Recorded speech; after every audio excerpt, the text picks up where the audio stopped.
I'm here in the house of John Sutcliffe, former Assistant Director of the Institute of Hydrology at Wallingford, and very much an international hydrologist. And we're doing a recording for the History of Hydrology series. And one question, John, that is always interesting for any hydrologist is how you started off in hydrology. We've been talking a little bit about your early life already, and you said that you initially went up to Cambridge to study mathematics, but then changed your mind halfway through. So perhaps you could say something about what caused that change. Well, I got a little bit. I had been studying mathematics and nothing else since 14. I was getting a little bit bored, particularly after spending time in India and West Africa in an Irish regiment at the end of the war. I went up and got a reasonable result in part one, but then as a scholar I had to ask permission from the college to change subject, but my supervisor supported me in a change to geography and surveying, and then I was offered a job with the Jonglei investigation team to study the effects of the Jonglei Canal on the economy of the Sudd.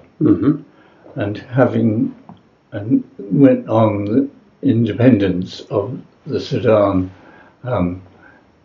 it seemed a good time to do something else. So I decided to go back to Cambridge and try for a PhD on the hydrology of the Sudd. You were saying that you got this job with the Jonglei Canal. Yes. Initially, and that was as a surveyor. As a surveyor. After you got your degree in geography and surveying at Cambridge. Yes. Well, in fact, I got very interested in the hydrology. Well, it was a hydrological job with, and having surveyed the upper reaches of the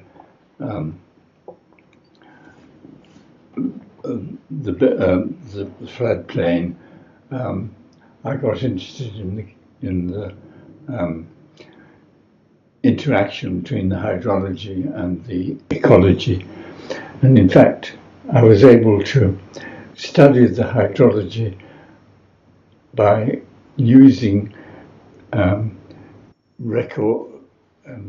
flow records at several points down the river. Well, in fact, Mongala, and then initially Gamesa and Gigging on the other side. In terms of just the levels, or in terms of incremental discharges? So you were doing discharges as well? Yeah. I wasn't doing discharges. Right, okay. I had the Nile Basin flow records, which were in the University Library. Okay, right. And they're now in the Wallingford. They're a copy in the Wallingford Library, which anybody can use. And so I was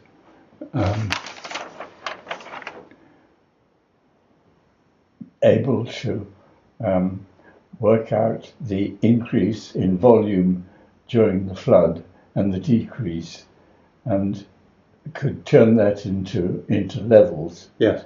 And I also had the levels of the different vegetation species, so that I was, although we were well aware that there was a strong relationship between flood levels in the Deutsch and the species, it was possible to to do the mapping and to map the cross sections. Yeah. And actually, in my thesis, to quantify the controls of the deep flooded species, and the papyrus, which had to have an adequate, a continuous supply of water, Yes. but also could not survive a range too great a range of water. So this was very much hands-on hydrology, because I remember you showing pictures of when you were doing the surveying and wading through water that was waist or chest deep to do some of the surveying with great high vegetation. Yes. It must have been a fairly tricky job to actually get those cross sections. It was actually. Then you said that you met Frank Debenham while you were out from Cambridge. Well, I knew Frank Debenham because he had. Had he taught you on the first degree, or no? He was professor by then, so he okay. didn't really. But he was going off to the Banguelu swamp just to, and so I actually went to see him and volunteered my services. But he didn't take me up because I was by then a mathematician with no experience, if you like. He afterwards said he much regretted he didn't take me up on the offer.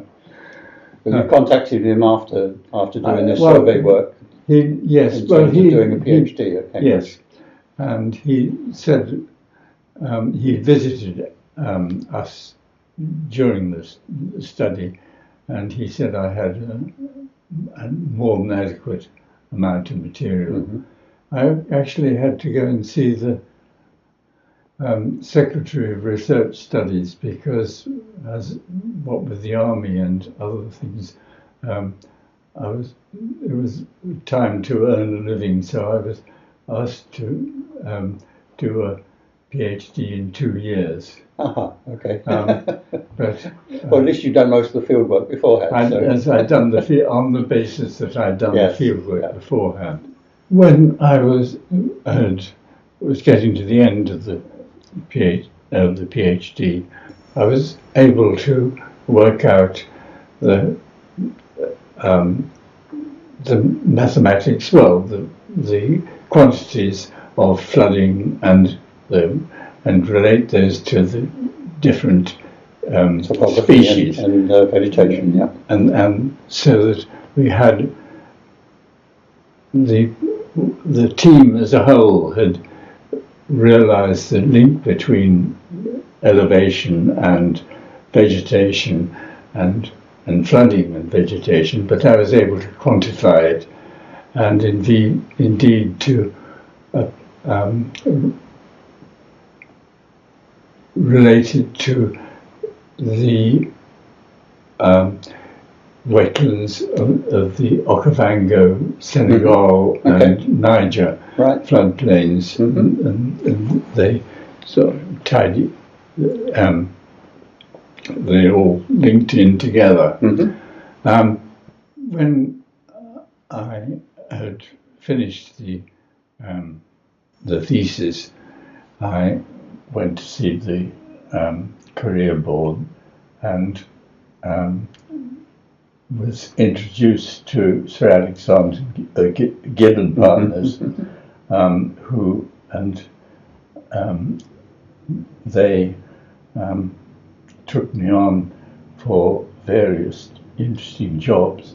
The first one was water resources of Tehran. Okay, so more travelling. And Gibbs was one of the biggest consultancies in water resources at that time, I believe. Yes. Anyway, the first job was water resources of Tehran, and went out there with John Mill, who had just finished his PhD. Later, of course, president of NERC, I think. Anyway, we wandered around the foothills and the elbows, and quite quickly realised that the rainfall runoff from the hills went down defined channels for a while, and then subsided through sort of cobble alluvial fans alluvial fans into the aquifer.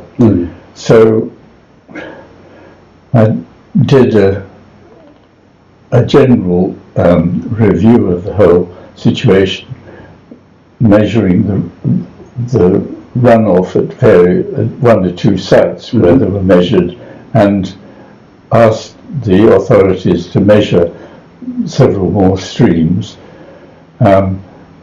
guessed the proportion of the runoff into the aquifer, then as a result of a contour map of the aquifer from a couple of hundred wells which have drilled, and so I was able to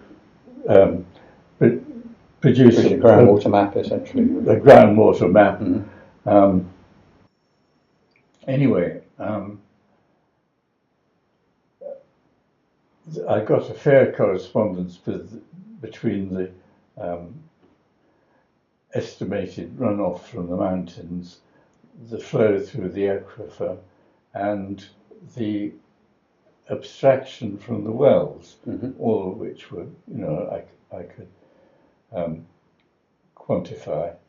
Immediately after I got home, I was asked to go to Kenya in fact, we got married when I got home from that, and went off to Kenya.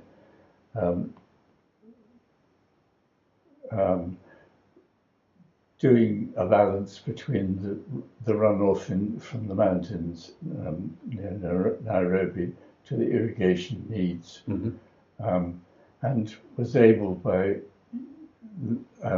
working on the rainfall records for the whole valley, to extend the flows back to about a 50-year record.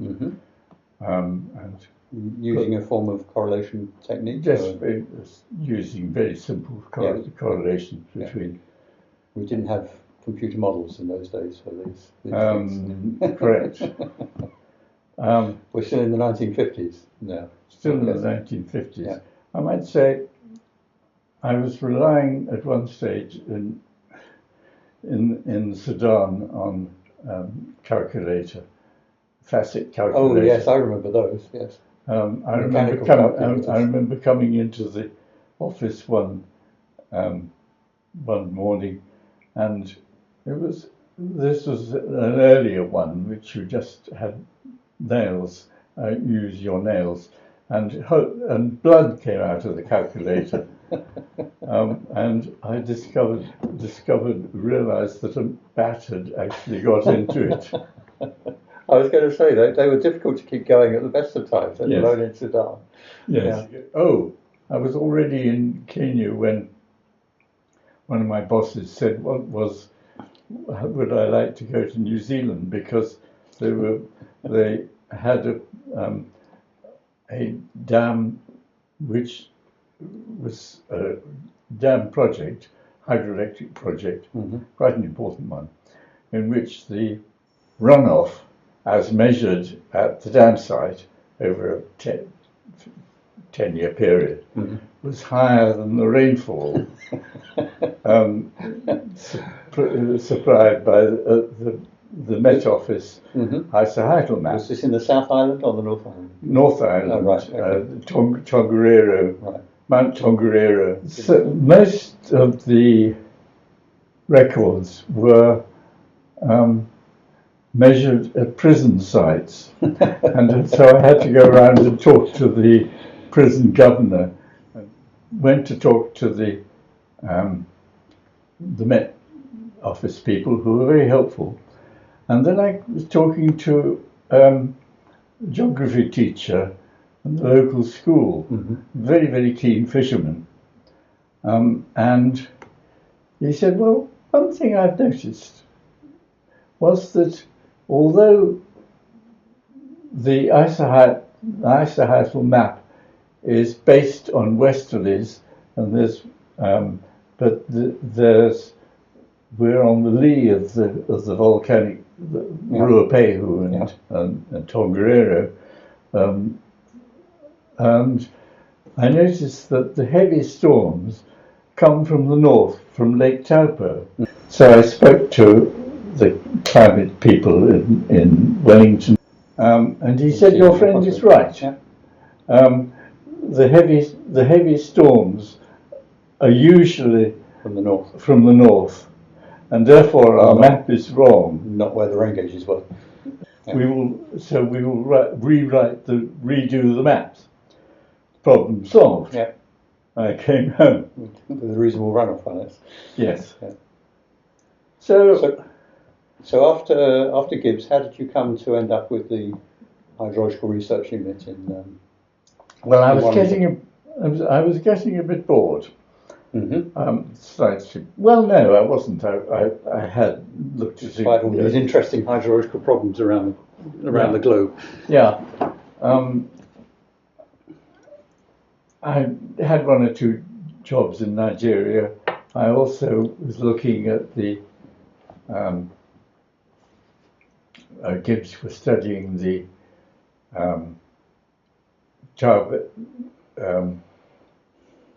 Tarbela Dam in Pakistan for the World Bank, and I was looking at the Zion flood, and indeed, and I also had to review Mike Mansell-Moulin's design flood for Mongla, which was done by the Met Office, done a probable maximum. So I had some interesting problems to chew into, but I was... you decided you needed a change. I needed a change. And various friends of mine were aware of this, and I was asked to ring up Dr. Blunt, who was Deputy Secretary of DSIR at the time, and he was chairman of the Committee for Hydrological Research. And in fact, he invited me to lunch at the Athenaeum, and sort of... As people in ministries did in those days, yes. Yes. You probably still do. Yes. And, well, we chatted about what I'd done and what my interests were. And he said, well, more or less, would you... I'm looking for a technical secretary for the Committee on Hydrological Research. Okay. Oh, I should explain that when I came home, Bob Rangeley, who was my boss at Gibbs, was a member of IASH, and he was proposing. He said, "Let's write a paper for IASH," and so I wrote up the groundwater paper for Tehran, and combined extension of short records using rainfall by simple correlation for New Zealand and Kenya, and sort of chucked off a couple of abstracts for but for the Helsinki, whatever it was, big meeting, and both were accepted. And so I went off to Helsinki for a couple of weeks. I think I shared a room with Mike Mansell, whom I'd already known from. Well, in fact, we were both at Jesus together. And I met Eamonn Nash and Terence O'Donnell, and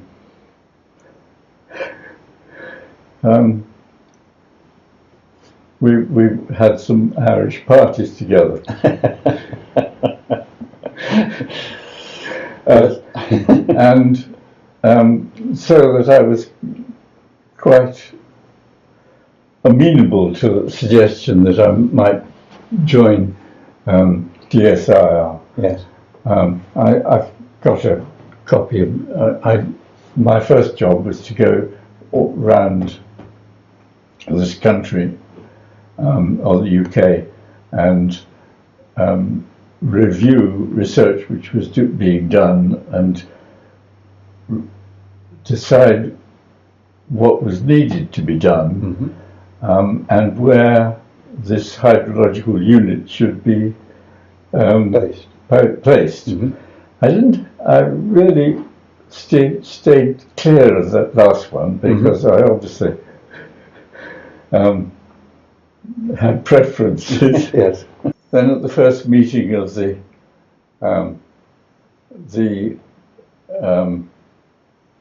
committee, I met Fergus Allen for the first time, and he was wearing a Trinity tie. So I said my father had been at Trinity, and he said to his wife that night. He told me later. He said, "I met a man called Sutcliffe today. Claims to be an Irishman. A bit of an unusual name." "Nonsense," said his wife. "My granny was a Sutcliffe." It's a terribly small country. Indeed, yes. Yeah. Sorry. So it was that committee in DSIR that decided to place the hydrological research unit within Halbury Park at Wallingford. Correct. Yeah. And Eamonn Nash became the first director. Was he already at Halbury Park? Or? He was already at Halbury Park, but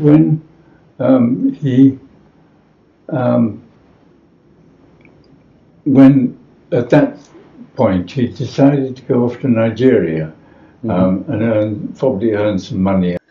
So that was the start of the hydrological research unit within hydraulics research at Wallingford. Yes. And you joined there in about 61? 61, I think. 61, yeah. And Eamonn stayed for 3 or 4 years. Yes. There. Now you wanted to know. Well, we ought to mention the Nash and Sutcliffe paper. Yes. Because that is that's the original manuscript. Oh, that's the Survey of Hydrological Research in the UK. Yeah. Okay. At the time. I found this last night. Eamonn had gone back to Galway. Yes, because the paper didn't come out until 1970. Yeah. But he'd gone back to Galway. Yeah. And he wrote to me once. I mean, I go over to Ireland every other year with the family and usually call in on Eamonn, such like. He wrote to me and he said, the Italians are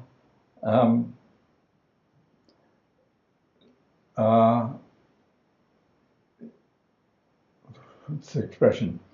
Have set up a competition for the best paper on modelling flows.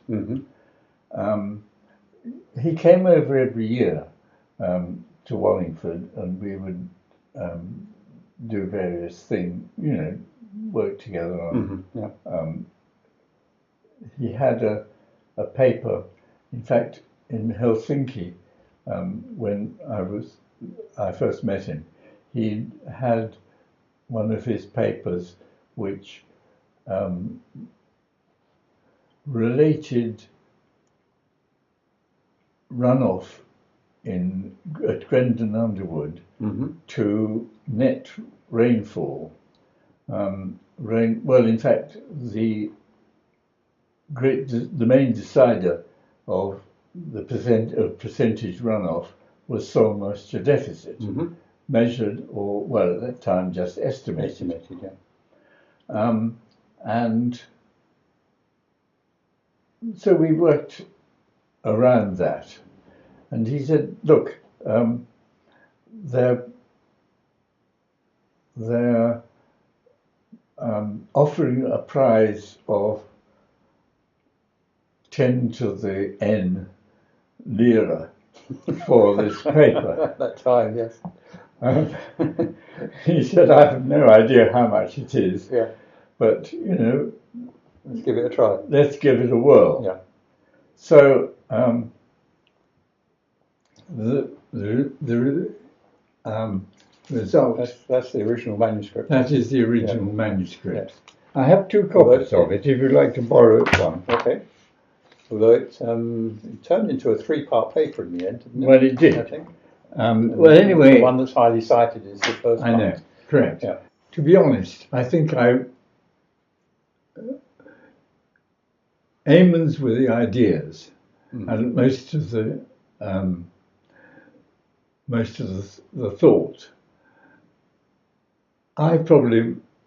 He was busy and I had time, and I wrote. Can I have?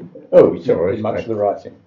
I did much of the writing, but in fact, I think this sort of stuff was these contours of efficiency. Efficiency. Yes. Sort of done the donkey work of that's the first time that things like that had appeared really in the literature. So. Well, I had done that. And in fact, I remember it has been suggested the term flow forecasting should be confined to estimates involving time of occurrence, while reserving flow prediction for estimates involving frequency of occurrence. That was something I thought up, because I went to a conference in Bangkok, of all places. Fergus sort of said, "Well, I'd like to go," and in fact, we were due twins. Well, we just had twins, and so we weren't going on a holiday that year, and so I went. And then I met a Frenchman called Auvray, who said, "I came here under complete." They said, "What's the forecasting in French?" Prévision. Prévision. And he said, "But I'm a forecast. This is I'm really to flood estimations, statistical frequencies. And so on. But he said, still had the same confusions. Well, that's what I was trying to. Yes.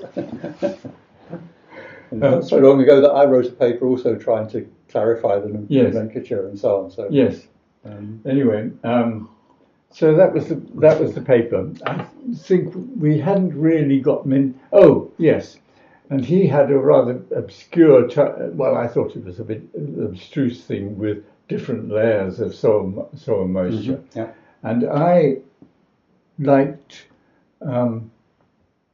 Penman's model, which had sort of I've forgotten it. Simple soil moisture deficit model. Well, it was, but it also had forest. Yes. It had forests and riverine and floodplain. Yes. And I was harping back to the Nile. I liked that one. So I said, let's have the two models together. Yes. And so on. And well, that paper was kiboshed by somebody who had some more results. Mm-hmm. In terms of winning the prize. In terms of winning the prize. Okay. Yes. But it still was there, and so we. Well, you've certainly won on citation since, I think. So. Yeah. But the next time we talked to Eamonn, we said, well, look, we've got more results. Let's have a series. And Andrew O'Connell was involved as well in the parts 2 and 3, I think, wasn't it? Yes. Yeah. And that was alphabetical order. Mm-hmm. Nash, O'Connell, Sutcliffe. Right. So, but you didn't. Was Ender one of Eamonn's students in Galway? Because yes. he then did his PhD in Imperial, I think, didn't he? Well, he did, yes. Before he also joined Wallingford. Before he also joined Wallingford. Yeah. So if we move on in history a little bit, we're getting up to the mid-60s now, and the Hydrological Research Unit became the Institute of Hydrology. Yes. Eamonn, as you said, went back to Galway. Yeah. Jim McCulloch was appointed as the director. Funnily enough, what were your responsibilities at that time? I was developing when a job on the Indus came up. It was Gibbs were asked to review the Indus project for the World Bank. And Bob Rangeley rang me up and said, would you be able to take part as a hydrologist? So I went off to see Fergus and said, look, I've been asked to join in on this. Can I do this as part of my employment? Can I? Yeah. And he said, yes, the more it brings in money. And of course, the hydraulic station was doing a lot of consultancy work. Which was, we should say that hydraulics research was still with the DSIR at that time. Yeah. And he said, well, it's all, it's the more the merrier. It brings in money, brings in contacts. And so I was still, as it were, me and others were part of. Gibbs decided that rather than employ a hydrologist as such, for which might not have continuous employment, they would subcontract. They would subcontract to you, me, yes, which suited everybody, and as I say, and it passed on to McCulloch approving of it, and in fact, I think it contributed usefully to the the balance between research activities in the unit and the institute, and the more applied side of things in the institute continues to this day. Yes, in fact, and I guess it was being established at that time as to what the unit and the institute would be doing. Yes. Let's go back a bit. Yeah. Okay. You remember how Jim used to opt out of meetings in London and send somebody else off? Yes. Well, he sent me off to London. McLean was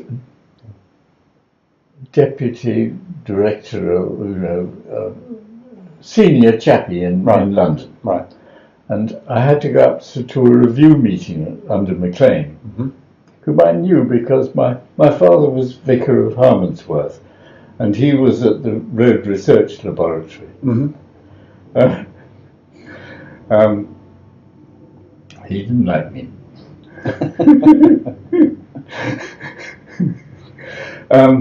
He said, what are the important things that coming up in hydrology in the next few years.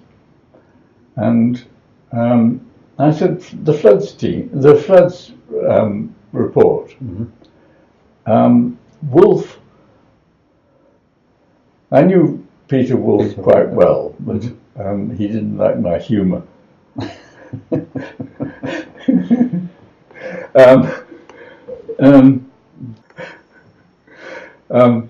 So that review was a step in leading towards the flood studies report. There was a subcommittee, the Peyton committee. Peyton was head of GIBS, right? Yeah. So it's a small world, yes. Yes. Anyway, we put a report up to Peyton, who put it up to the civils, who published the need for a floods report. Yeah. And I said, right, there's a very important project coming up on estimation of floods. It is really important. Is it as important as Plinlimmon? Oh, more important, I said. Well, that's what comes of sending people to meetings, yes. Well, it's as important, yeah. I think I would have said, being fairly loyal. Yeah. I applied for the job, right, and I think I was interviewed, and Maclean decided that there was nobody suitable, so he re-advertised, and there was still nobody suitable. At which point he said I could have the job but if under the advertised terms it was SPSO and normal, and he said we couldn't have the situation in which I was paid as much as the director, and therefore I would have it on a temporary basis with incremental increments decided by the committee each year. Right. And fair enough.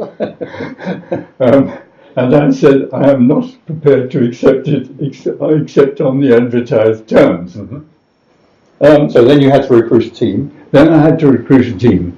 We already had Mike Learning, who had been in Australia doing engineering work. In fact, worked in Tasmania and such like.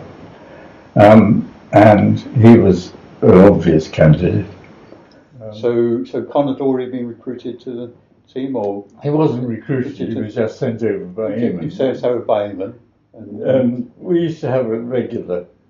And then you recruited Max Beran. As he came back from Australia. Yes. And who else? So it was Malcolm Newson as well. Well, Malcolm, I decided that we needed to relate flood characteristics, flood statistics, to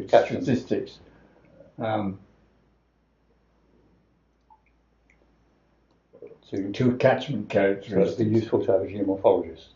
And we needed a geomorphologist, or what?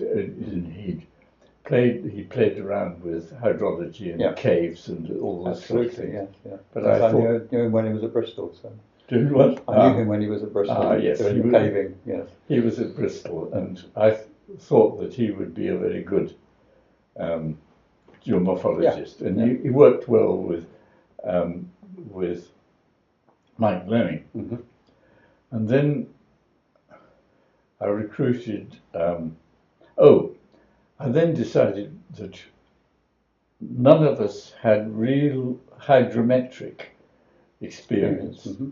And when I was in East Africa, I had been working with Dick Jones, who had been on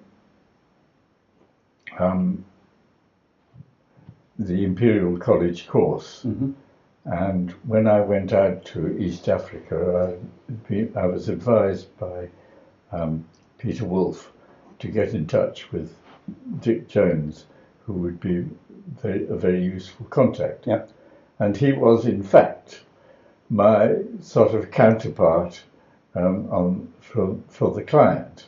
So we worked, we worked together. Mm-hmm. And I thought he would be a very good assistant to people like Con Canal Well, I remember that one of the first things you did was to review all the hydrometric sites in That's right. in the UK, which turned out to be rather important given the state of some of them. That's why the number of stations included in the final flood studies report was somewhat less than the number available. Yes. The flood studies report, in all its 5 volumes, came out in 1975. That must have been a source of some satisfaction. Well, I think so. And what I can't remember the equation. We had a 5 sort of function equation for mean annual flood, but one of the tools which I liked, and I think I presented in a meeting in Dublin when I was invited over to, and Con hadn't realised that, but I reckoned that dimensional analysis was important. Yes. And any equation which had rainfall, mean annual rainfall to the power of 2.1 was ridiculous. And I preferred, something rainfall minus SMD bar to the 1, or to the approximate 1, was a much better type of variable to use. Type of variable. So it shows more hydrological understanding. Well, yes, that. And much as I like, that would have introduced the nonlinearity in the catchment wetness index and so on as well. So there were some complications in going that route. But hydrological understanding is quite important nonetheless. Yes. We realised that we were working on very short records. Yes.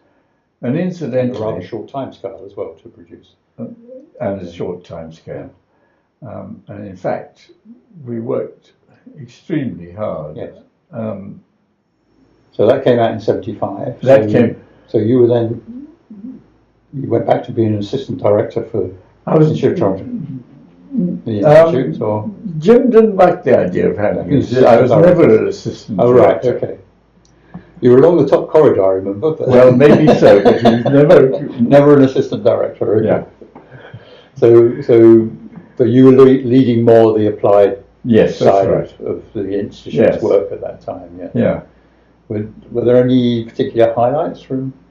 Well, you had 10 years or so before you retired. Yes, indeed. Yeah. Well, I think, thinking of highlights,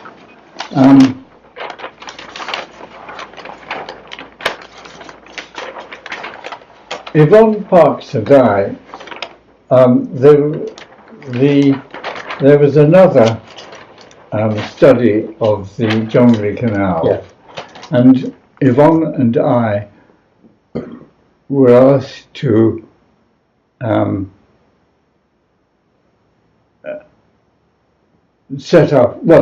estimate the effects of the new canal, which didn't have any storage. The Jonglei team pointed out that their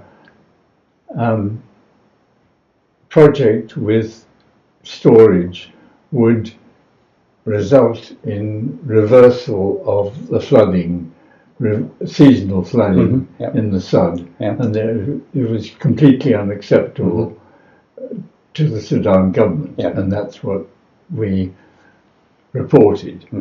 And then the Egyptian, somebody else suggested you could store it in the Sudd, and Hurst then switched to that. But then the Sudanese thought that they could save some water for the north by leaving out the storage and just having the Jonglei Canal. And so Eamonn and I set up a model. Well, we went back to the previous project and tried to estimate and tried to set up a model which could just have the canal itself. And so I went back to that and set up a very, very simple model, just a storage model, which seemed to make sense of the situation in the Sudd, and would just reduce the amount of grazing, Yes. And would not affect the seasonal distribution. Yeah. More recently, there are a whole lot of records which have never been used, and we've spent Emma Brown. Okay, Do you know her? I don't know her, no. But... No, she was Emma Tate, worked with Frank Farquharson, right. and she is now back at HR Wallingford Hydraulics Research. Yeah. So we work together quite well. Yeah. Well, and that sort of brings us up to date. So it's worth saying that, in fact, your latest paper came out in 2018. Yes. Not so long ago, with Emma Brown, and went all the way back to some of the work that you've been doing in the Sudd and so on. The name Hursh has come up a couple of times. Yes. And we haven't really talked about Harald Hursh. That was one question I wanted to finish up with, as to because of course we can't interview him anymore, but he's been rather important in terms of frequency characteristics and so on in hydrology. Is there anything that you can say about your experience? I've met him. I was based in southern Sudan, doing field work and actually working in Malakal, and he was in Cairo, and when he'd come out, I think at that stage he was forbidden to fly. He was he was 90. Yes, he worked until quite late. Yes. Well, yeah, I'm 92. I'm not aiming to beat him. He was a sort of remote figure whom I met a few times. A couple of times we got a month's extra leave to write reports in Oxford. First of all in the Jonglei team, and then the development team. And Hurst used to came the first time we lived in Christchurch, because Paul Howell had done his, well, no, he was a Trinity man, Cambridge, but he did a PhD under the Evans Pritchard and the anthropologists. He'd done a PhD in Oxford, so he was in touch with Christchurch. Right. So we lived in Christchurch for a month, right, and wrote our reports. And the following Hurst would come in occasionally. And he came in and find out what you were doing. Yes. And I met him, and when I'd finished my PhD, I'd been advised to send him a copy of my thesis. So I don't think I'd met him then, but I sent it to him, and I got a letter back saying I read it with great interest. In fact, there was a quote in the latest paper in which he said, I used to say to Butcher many years ago that probably that I was very interested in the vegetation of the Sudd, and in fact it would be more important than the engineering, which is true. Absolutely true. Yeah. In 1976, Mrs. Hurst was downsizing from their house on the Thames. Mm-hmm. And I remember it was 1976. I can't remember the name of the librarian now. Yes. Well, I would call her Sudd Library.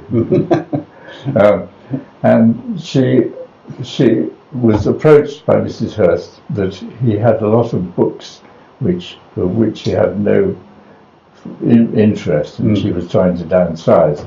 Would she come over and see what would be interesting? So she rang. She probably had a chat to Jim McCulloch, and who would have suggested perhaps that she took me with her. Yes. So off we set, and we spoke mostly to Mrs. Hurst, but Harald was in fact sitting in a chair on the lawn, which was almost the floodplain of the Thames. Of the Thames. And I think by that stage he thought he was on the Thames. Quite a down-to-earth man. He never lost his. Where was he from? Nottinghamshire? Can't remember. Some Midlands accent. Yes. He never lost his Midland accent. Yeah. Towards the end, he spoke better Arabic than he did English. Really? Well, he had spent so much time out there. But, so the upshot of that visit, was that some of his library ended up in Wallingford, in the Institute. Well, archives. Yes. When I bought all the volumes of the Nile Basin, and Mrs. Hurst was saying, well, perhaps £1 a volume, and when I went back and told Jim McCulloch, he said, no, he hasn't got a decent pension. Well, let's up it to something more, realistic, which is a good thing to do. Yes, very much so. I bought all the books of his, which she said he's still doing a bit of work, or he thinks he is. And so I want to keep a few of the books, but I really want them off my hands. Yeah, well, that's a good place for them to be. Yes. I met Mike Eamonn at Gus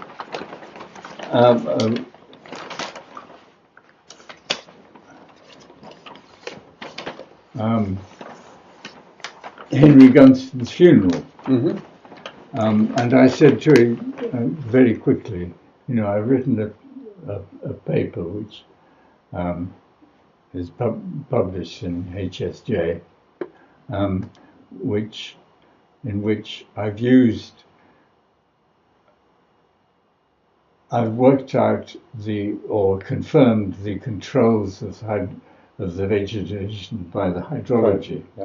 And I've now tried, because of the lack of data, I have used the vegetation map to work backwards. As a hydrological index, yes, to work backwards.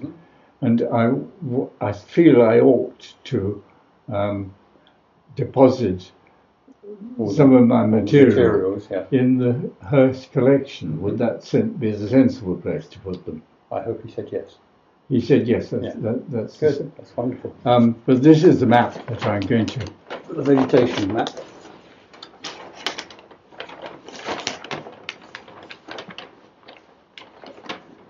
Right. Well, I think that's sort of brings us back full circle to way back to your PhD thesis. That's right. And finishing things off, even at the age of 92, which is remarkable. Well, okay, John, thank you very much indeed for what's been a fascinating talk about your history and the history of hydrology, essentially. So, well, as I say, I regard myself as a GP of hydrology. I think that's a good description.